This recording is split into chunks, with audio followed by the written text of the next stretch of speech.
Hello everyone. तो आज हम पढ़ने वाले हैं हिस्ट्री का chapter number 2, Kings, farmers and towns, early state and economies. तो इससे पिछले वीडियो में हमने लैंड्स ग्रांट के बारे में देखा था। अब उससे आगे देखते हैं। तो अब देखते हैं टाउन्स एंड ट्रेड के बारे में।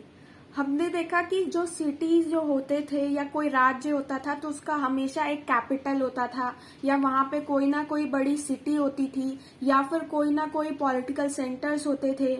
मगध एम्पायर में भी 5 सेंटर्स थे। तो ये जो पॉलिटिकल सेंटर्स चुने जाते थे या फिर कैपिटल चुनी जाती थी, ये बहुत सोच समझ के चुनी जाती थी।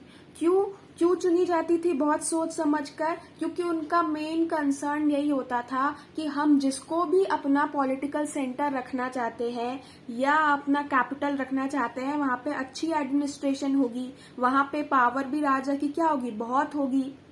वहां पे राजा को कोई भी रिपोर्ट भेजनी है तो आसानी से भेजी जाएगी। और मोस्ट इम्पॉर्टेंट कि वहां से ट्रेड अच्छा होगा। वहां ट्रेड अच्छा करने के लिए क्या करना पड़ेगा? कम्युनिकेशन अच्छा हो और चीप हो, कन्वीनियंट हो और चीप हो। क्योंकि इंडिया के पार्ट में तो ट्रेड हो ही रहा है, लेकिन इंडिया के पार्ट से बाहर जाके भी दूर दूर देशों के साथ में ट्रेड हो रहा है। तो वहां तक पहुंचने के लिए हमको ट्रेड करने के लिए कम्युनिकेशन तो चाहिए होगा। चाहे लैंड रूट से जाओ चाहे सी रूट से जाओ, आपको जाना तो पड़ेगा। तो इसीलिए ये कम्युनिकेशन अच्छा होना चाहिए। तो ये ट्रेड के बारे में बहुत सोचते थे। जैसे इसके एग्जाम्पल्स दे रखे हैं कि पाटलिपुत्रा से अच्छे रिवराइन रूट्स थे, उज्जैनी पॉलिटिकल सेंटर्स था, यहाँ से लैंड रूट्स अच्छे थे, पुहाड़ से सी रूट्स अच्छे थे, और मथुरा जो है वो सेंटर था कमर्शियल, कल्चरल और पॉलिटिकल एक्टिविटी का। तो जो भी कैपिटल होते थे या फिर उसके अलावा जो सेंटर्स होते थे वो बहुत सोच समझकर चूज किए जाते थे। Urban population. अब हमने देखा था कि हड़प्पन सिविलाइजेशन में क्या हुआ था, चीजें कैसे पता चली। आर्कियोलॉजिस्ट गए और उन्होंने एक्सकेवेशंस किए, यानी कि जगह जगह पे खुदाई की, क्योंकि बहुत सारे एविडेंसेस क्या हुए, अर्थ से मिले, जमीन से मिले, खुदाई करके बहुत सारे सामान जो था, आर्कियोलॉजिकल एविडेंस जो था वो तो जमीन से निकला।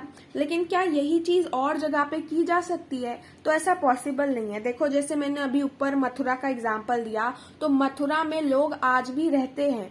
तो किस एरिया में जाकर खुदाई करे, तो वहां से ऐसे ही एविडेंसेस निकालना पॉसिबल नहीं लगता, क्योंकि वहां पे लोग आज भी रह रहे हैं। तो वहां पर रिसर्च करना बहुत मुश्किल हो जाता है as compare to Harappan civilization, क्योंकि वहां के एरिया को तो लोग खाली कर चुके हैं, वहां पर फिर कोई रहने के लिए आया ही नहीं।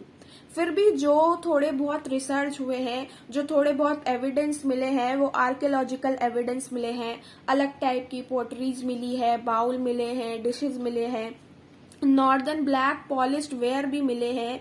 ये क्या है? ये एक अलग टाइप के मेटल से बनी हुई चीजें हैं, जो कि क्या होती है, इनका सर बहुत देखने में शाइनी होती है, बहुत ज्यादा स्मूथ होती है, बहुत चमक होती है ऐसे डिशेज या बाउल में या ऐसे बनी हुई चीजों में। इसको नॉर्दर्न ब्लैक पॉलिश्ड वेयर कहते हैं। ये माना जाता है कि जो अमीर लोग थे, जो अच्छे फैमिली से आते थे, वो लोग इसे यूज किया करते थे। और ये अलग अलग मटेरियल से बनती है। इसमें अलग अलग टेराकोटा, गोल्ड, सिल्वर, अलग अलग मटेरियल्स यूज होते हैं, ये हमारी रिसर्च कहती है। हमने देखा कि 2nd सेंचुरी बीसी आते आते तक हमारे पास शॉर्ट वोटिव इंस्क्रिप्शंस के जो है एविडेंसेस थे। अब ये शॉर्ट वोटिव क्या है? देखो, वोटिव मतलब क्या कि आप दान दे रहे हो किसी रिलीजियस इंस्टीट्यूशन को। मान लो मंदिर बन रहा है तो आप भी तो उस मंदिर के लिए कुछ ना कुछ दान करोगे। तो वो जो वोटिव मतलब क्या होता है कि कहीं रिलीजियस इंस्टीट्यूशन को या ऐसे किसी काम में आप दान दे रहे हो। और ऐसे इंस्क्रिप्शंस मिले, मतलब कि लोग अगर दान दे रहे हैं कहीं पर किसी रिलीजियस इंस्टीट्यूशन में या कोई ऐसे रिलीजियस काम में, तो उसके इंस्क्रिप्शन मिले कि लोगों ने कुछ दान किया है और साथ साथ इसको रिकॉर्ड भी करवाया है अपने नाम के साथ। और कई बार अपना ऑक्यूपेशन भी मेंशन करते थे कि हम तो यहाँ पर ये चीज दान कर रहे हैं। इसको ही बोलते हैं शॉर्ट वोटिव इंस्क्रिप्शंस। इसके एविडेंसेस भी मिले हैं। और इंस्क्रिप्शन से हमें बहुत कुछ देखने को मिला है। जैसे अभी कोई दान दे रहा है तो इसके बारे में भी पता चला। और कोई रिकॉर्ड रखा हुआ है, मान लो किसी ने जमीन खरीदी, उसके बदले में पैसे दिए, तो ये ट्रांजैक्शन वाली चीजें भी रिकॉर्डेड है। हमें उस इंस्क्रिप्शन से ये पता चलता है कि सोसाइटी में कितने लोग रह रहे थे। ब्लैक स्मिथ भी रह रहा था, गोल्ड स्मिथ भी रह रहा था, राजा भी रह रहा था, ट्रेडर भी रह रहा था, मर्चेंट भी रह रहा था, तो कितने सारे लोग वहां पे रह रहे थे। हमें इन्हीं इंस्क्रिप्शन से पता चलता है कि गिल्ड्स और श्रेणीज भी हुआ करती थी। ये गिल्ड्स जो था, ये ग्रुप होता था मर्चेंट्स का, मर्चेंट मतलब कि व्यापारी, तो इनका क्या था, ये ग्रुप था। ये लोग रॉ मटेरियल लेते थे, फिर प्रोडक्शन को रेगुलेट करते थे, कंट्रोल करते थे, और अपना जो फिनिश प्रोडक्ट होता था इनका, उसको मार्केट करते थे, मार्केटेड द फिनिश प्रोडक्ट। तो ये 3 काम करते थे। तो इसके एविडेंसेस भी हमें उसी से देखने को मिलते हैं। बहुत सारे क्राफ्ट पर्सन्स थे जो कि अलग अलग के आयरन टूल्स यूज करते थे। ये सारी चीजें जो हमें पता चलती है ना, ये इंस्क्रिप्शन से पता चलती है। तो हमें बताया हुआ है कि यहाँ पे हमको मिले थे आर्कियोलॉजिकल एविडेंस, और इसमें बहुत बड़ा रोल इंस्क्रिप्शंस का है, क्योंकि इंस्क्रिप्शन से हमको बहुत कुछ यहाँ पे क्या चल रहा था उसके बारे में जानने को मिलता है। अब ट्रेड के बारे में बात करते हैं। हमें ये तो पता है कि ट्रेड हो रहा था, इंडिया के पार्ट में हो रहा था, और इंडिया के पार्ट से बाहर यानी दूर विदेश के साथ भी हम ट्रेड कर रहे थे। अब ट्रेड करने का क्या तरीका था? तरीका 2 ही था कि हमारे पास लैंड रूट्स थे, हमारे पास रिवर रूट्स थे, और इसी के थ्रू हम जाते थे, ट्रेड किया करते थे। या तो वहां से सामान मंगाते थे, या तो फिर यहाँ से सामान भेजते थे, तो या तो एक्सपोर्ट होता था या तो फिर इम्पोर्ट होता था। अब उसमें जाने के भी कई तरीके थे। कुछ पेडलर्स होते थे, ये लोग क्या करते थे, ये पैदल ही चले जाते थे, लैंड रूट्स पे जाया करते थे अक्सर, और ये क्या है, पैदल ही जाते थे। और कुछ मर्चेंट्स होते थे जो कि अपना पूरा कारवां एकदम ग्रुप लेकर चलते थे, बुलोक कार्ट्स का, एनिमल्स का, यानी सब कुछ लेकर चलते थे। तो ऐसे मर्चेंट्स का भी जो है वो ग्रुप होता था, और ये लोग वहां लैंड रूट से भी जाते थे, पर बहुत कम होता था। और कुछ सी फारर्स होते थे, नाविक होते थे, ये लोग भी जाते थे, और ये लोग ज्यादा रिवर रूट्स पे जाते थे। और इनकी जो जर्नी होती थी ना, बहुत ज्यादा रिस्की होती थी। सीधी सी बात है, कोई उस टाइम पर नाव से या जैसे भी पूरा रिवर रूट से जा रहा है, मान लो यहाँ से कोई और दूसरी कंट्री जा रहा है, वो भी पानी के जरिए, समुद्र के जरिए, तो उसकी जर्नी कैसी होगी, बहुत रिस्की होगी। आज के टाइम पे तो फिर भी टेक्नोलॉजी है, लेकिन उस टाइम पे तो कुछ नहीं था, तो उसकी जर्नी कैसी थी, बहुत रिस्की थी। लेकिन उतनी बड़ी रिस्की जर्नी लेने के बाद, करने के बाद, जितना बड़ा वो रिस्क लेते थे उतना बड़ा उनको रिवॉर्ड भी मिलता था, कि वहां जाकर जब वो कुछ सेल करते थे तो उनको क्या, बहुत प्राइसेस मिलते थे। तो रिस्क बड़ा था, लेकिन उसका रिवॉर्ड भी बड़ा था।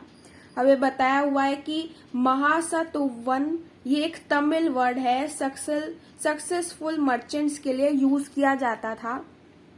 और सेतीज एंड सतवाहास, ये प्रकृत में यूज किया जाता था सेम सक्सेसफुल मर्चेंट के लिए।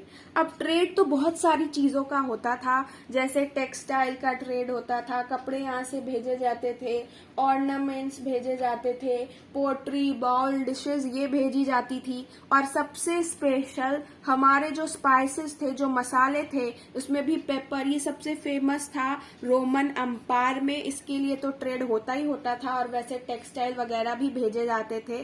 और ये ट्रेड कैसे होता था, अरेबियन सी टू मेडिटेरियन, ऐसे ही ये ट्रेड किए जाते थे। अब बात करते हैं कॉइन्स एंड किंग्स की। तो ये जो कॉइन्स एंड किंग्स की बात करते हैं, इसमें हमने देखा कि हड़प्पन सिविलाइजेशन में क्या था, चीजें जो है वो एक्सचेंज की जाती थी, बार्टर सिस्टम था, एक चीज लो उसके बदले में दूसरी चीज दो।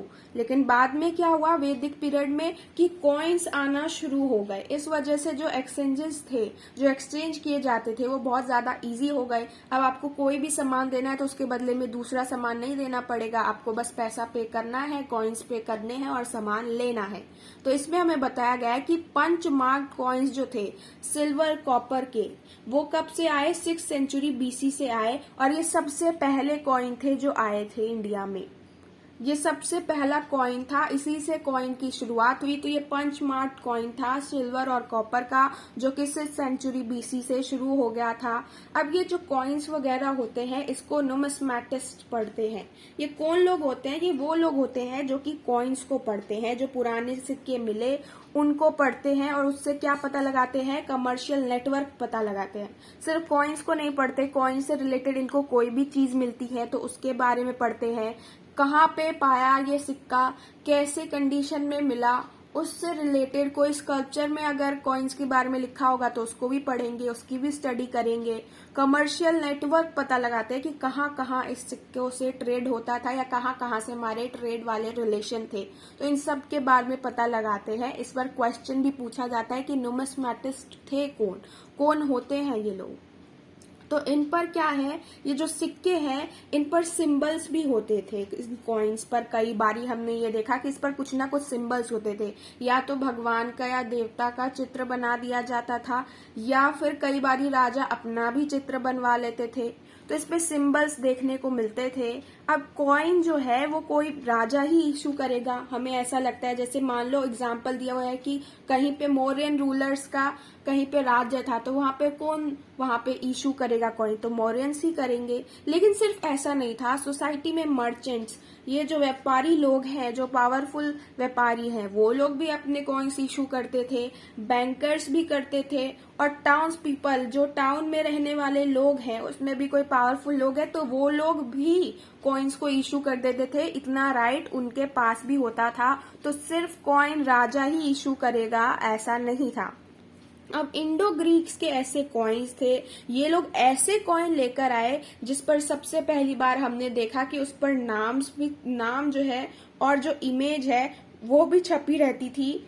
और ये सबसे पहला कॉइन था जो इस पे नाम और इमेज दोनों छपे रहते थे।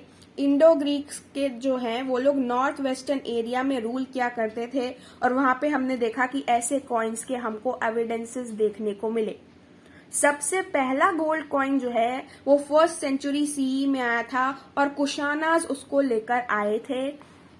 इनका जो वेट है इन कॉइन का वो रोमन अंपायर के या पार्थियन अंपायर जो है इनके रूलर से जो है बिल्कुल मैच खाता था। यानी कि वहां पर रोमन अंपायर के टाइम पे जो कॉइन चल रहे थे या पार्थियन रूलर के टाइम पे जो कॉइन चल रहे थे, उनका वेट हमारे कुशानाज ने जो गोल्ड कॉइन्स निकाले थे उसके एकदम बराबर था लगभग। तो उस टाइम पे हमने देखा कि ऐसा हमें देखने को काफी जगह पे मिला। और इस कॉइन के एविडेंसेस हमको कहाँ से मिले? नॉर्थ इंडिया से एविडेंसेस मिले, सेंट्रल एशिया से हमको एविडेंसेस मिले। इन गोल्ड कॉइन से क्या किया जाता था? ट्रांजैक्शंस किए जाते थे, कहीं ना कहीं कुछ चीजें खरीदी जाती थी, ट्रांजैक्शंस किए जाते थे, इसलिए हमें ये जगह जगह देखने को मिले। अब रोमन कॉइन्स जो थे, रोमन एम्पायर के टाइम पे जो कॉइन्स थे वो हमको इंडिया में भी देखने को मिले। कहाँ पर? साउथ इंडिया में देखने को मिले।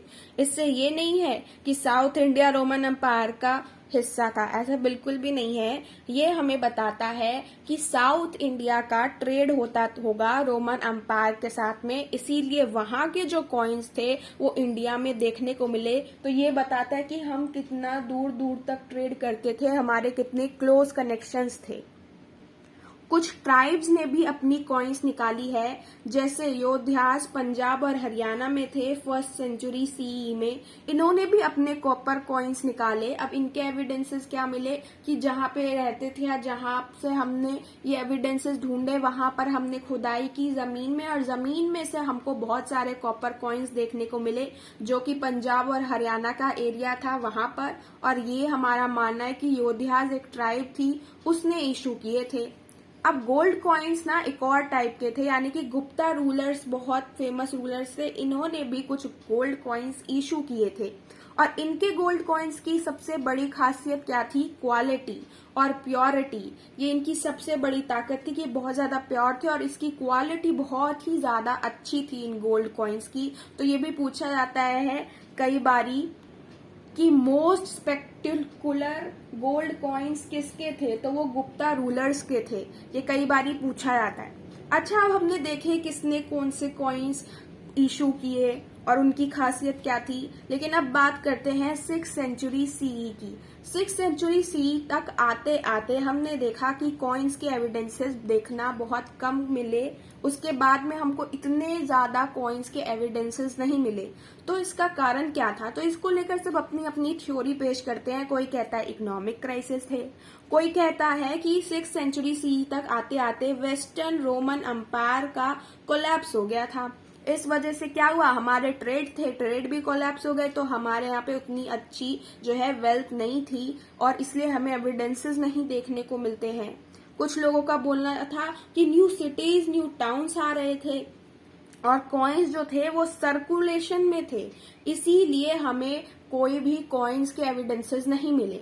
देखो, कॉइन्स के एविडेंसेस तो खुदाई करके भी मिले थे, लेकिन काफी जगह होर्ड्स में भी मिले थे कि लोग बहुत पहले जब यूज करते होंगे कॉइन्स तो कहीं पर इकट्ठा करके रखकर भूल गए होंगे, जो कि बाद में जाके आर्कियोलॉजिस्ट को मिले। लेकिन 6th सेंचुरी सीई के बाद हमें ऐसा कोई भी होर्ड से हमको कॉइन्स नहीं मिले।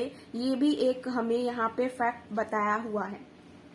अच्छा, इतना पढ़ने के बाद में हम बैक टू बेसिस जाते हैं। ये देखते हैं कि ब्राह्मी या खरोष्टी को कैसे डिसाइफर किया जेम्स प्रिंसेप ने। तो ब्राह्मी जो है वो ज्यादातर अशोकन इंस्क्रिप्शंस में लिखी हुई है। ये एक स्क्रिप्ट है, जैसे आपको पढ़ाया जाता है कि हिंदी की स्क्रिप्ट क्या है, लिपि क्या है, तो आप कहते हो देवनागरी। ऐसे ही ब्राह्मी एक स्क्रिप्ट है जिससे प्रकृत लिखी जाती है।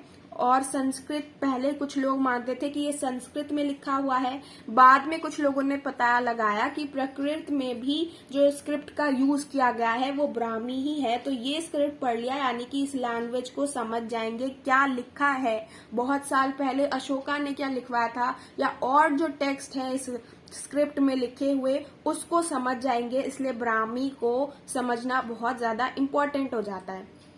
तो कैसे इन्होंने पता लगाया, इन्होंने क्या किया, इन्होंने इंडियन पंडित्स की बहुत ज्यादा मदद ली। 19वीं सेंचुरी में जब यहाँ पे ब्रिटिशर्स थे तो यहाँ पे इंडियन पंडित्स की बहुत ज्यादा मदद ली गई। और देवनागरी स्क्रिप्ट में आज की जो हमारी हिंदी है, माना जाता है उससे थोड़ा बहुत कुछ मिलता जुलता ब्राह्मी स्क्रिप्ट में था। तो दोनों को बैठ के, बंगाली और देवनागरी स्क्रिप्ट को बैठ करके कंपेयर किया गया। ब्राह्मी के स्क्रिप्ट से इंडियन पंडित्स की बहुत मदद ली गई।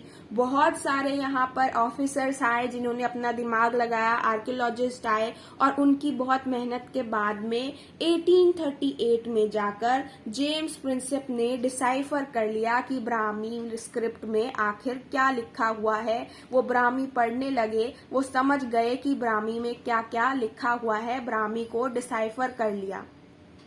अब पढ़ते हैं खरोष्टी के बारे में। तो खरोष्टी के जो एविडेंसेस जो मिले हैं हमें, वो नॉर्थ वेस्ट पार्ट से मिले हैं और यहीं से हमको इंडो ग्रीक किंग्स के कॉइन्स भी देखने को मिले हैं।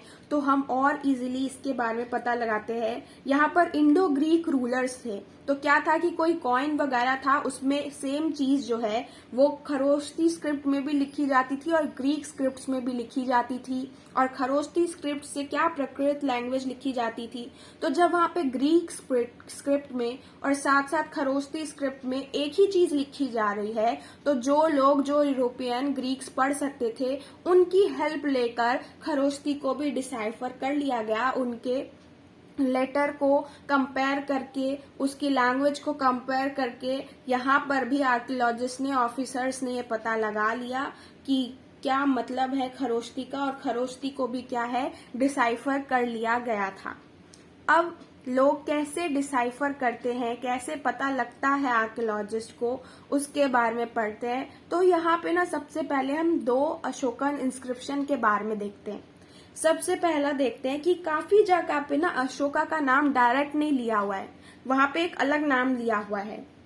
जैसे देव नाम पिया या पियादासी।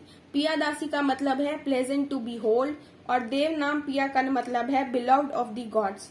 तो काफी जगह, काफी इंस्क्रिप्शन में ये 2 नाम लिए गए हैं, लेकिन अशोका का नाम नहीं लिया गया है। वहीं बहुत सारे ऐसे भी इंस्क्रिप्शन हैं जहां पे दोनों नाम के साथ साथ अशोका का नाम भी लिया गया है। और ब्राह्मी और खरोष्टी पढ़ने के बाद में जब वो भी समझ में आने लगे, तो पूरे इंस्क्रिप्शन को जब पढ़ा तो आर्कियोलॉजिस्ट को रियलाइज हुआ कि अशोका के लिए ही ये वर्ड्स जो है वो यूज किए गए हैं।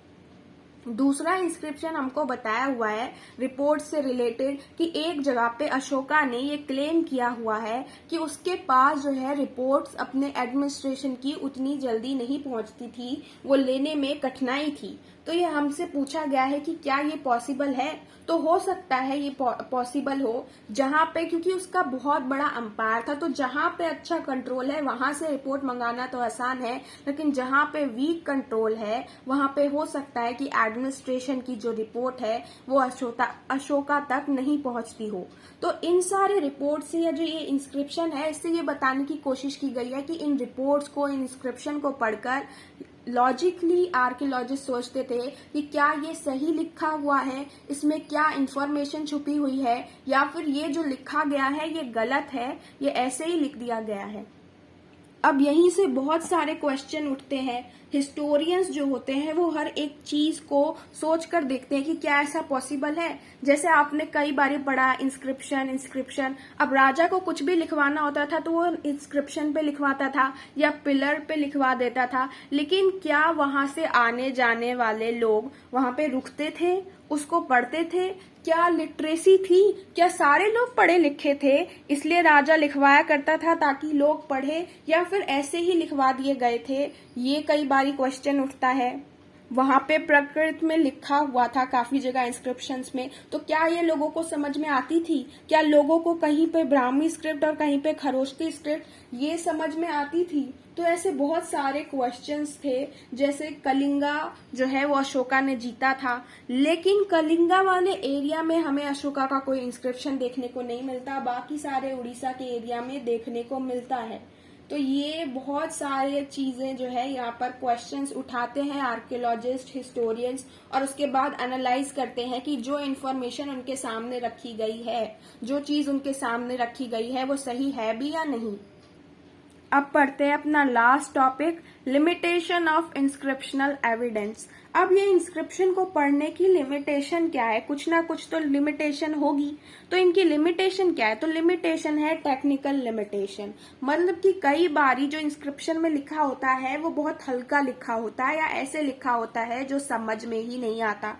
दूसरी लिमिटेशन है कि कई बार ये जो इंस्क्रिप्शंस हैं ये डैमेज मिलते हैं, कई बार ये टूटे हुए मिलते हैं, या कोई चीज इनकी जो पार्ट्स होते हैं, कुछ लेटर्स उस पे होते हैं वो मिसिंग होते हैं, तो समझने में बहुत ही ज्यादा दिक्कत आती है।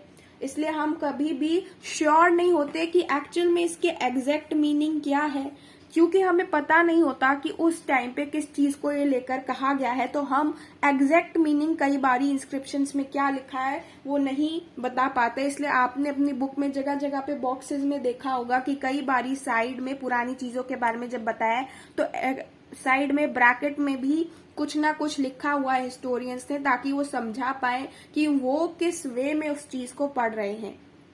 बहुत सारे हमारे ऐसे जो है इंस्क्रिप्शन है जो कि अभी तक डिसाइफर ही नहीं हुए हैं, उनको अभी तक समझा ही नहीं गया है। तो अभी बस समझा ही नहीं गया है, पब्लिश या ट्रांसलेट करना तो बहुत दूर की बात है, अभी तक हम उसे समझ ही नहीं पाए हैं, उसका मीनिंग ही पता नहीं लगा पाए हैं कि इस इंस्क्रिप्शन पे क्या लिखा है। और हमारे पास जो अभी इंस्क्रिप्शन है ना, ये तो बहुत थोड़े इंस्क्रिप्शन है, बहुत ज्यादा मात्रा में हमारा मानना है कि इंस्क्रिप्शन होंगे, लेकिन वो सरवाइव नहीं कर पाए किसी ना किसी कारण से। इसलिए जो अभी हमारे पास है वो एक बहुत छोटा सा पार्ट है पूरे इंस्क्रिप्शंस का।